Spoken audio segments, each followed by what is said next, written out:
Will computer ever be able to think like human brains? This is the very interesting question and on which everyone wants to get the answer.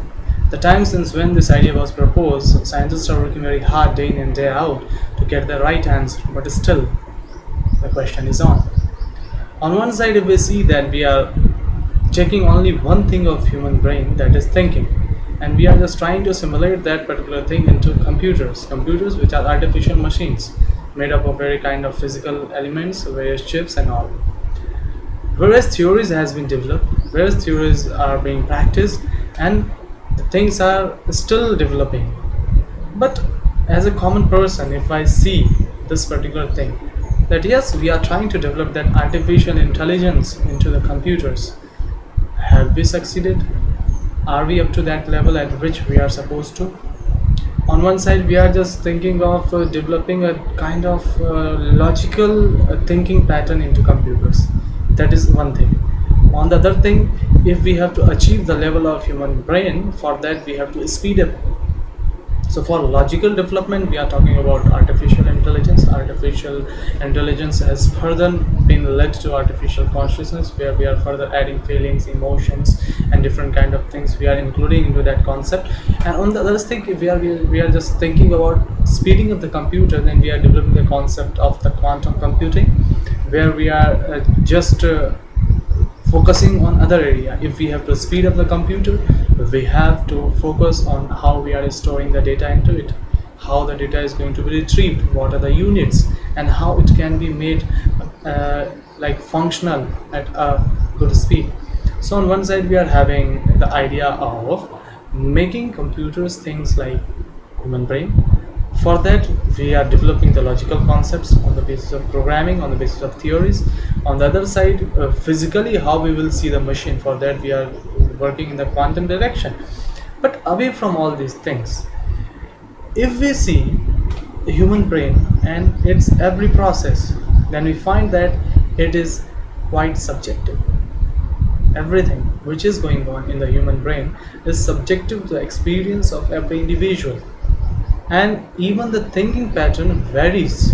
If millions of people are there on the globe, there are millions of ways they think about the same thing. For that, if we are trying to make even a computer, so like the time since when it started around 1950s till today, it's 2013, and the time more it is going to take, we are somehow developing a kind of sample for that, and then we are talking about developing different types of things. So the idea is that if even we are trying to simulate the human thinking, the human brain's thinking, that is never be able to be achieved by computers. There is very interesting idea. One dimension which I came to know is that while we are talking about artificial intelligence or artificial consciousness, are we sure that what we exactly want to do? No. There are different viewpoints. Everyone is thinking in its own direction. Whatever he or she is doing, they are finding that this is the what they were supposed to do. But collectively, they are not together at a point that this is what we are thinking. And if some common areas we want to come out with, then we have to take the some psychological and neuropsychological neuroscientific aspects of the human brain, where we are talking about affective part, where we are talking about the cognitive part, where we are talking about the emotional part, and everything. If it is related with intelligence, then even the definition of intelligence in itself is very large. So it is not only about creating the intelligence, it is not only about creating the thinking, rather it is creating a subjective experienced machine which can have a varied perception in different situations. Logically, doing it is quite a different part, because when we write some kind of program, because ultimately if we have to do it in machines, then we have to program it, and program is an algorithmic process.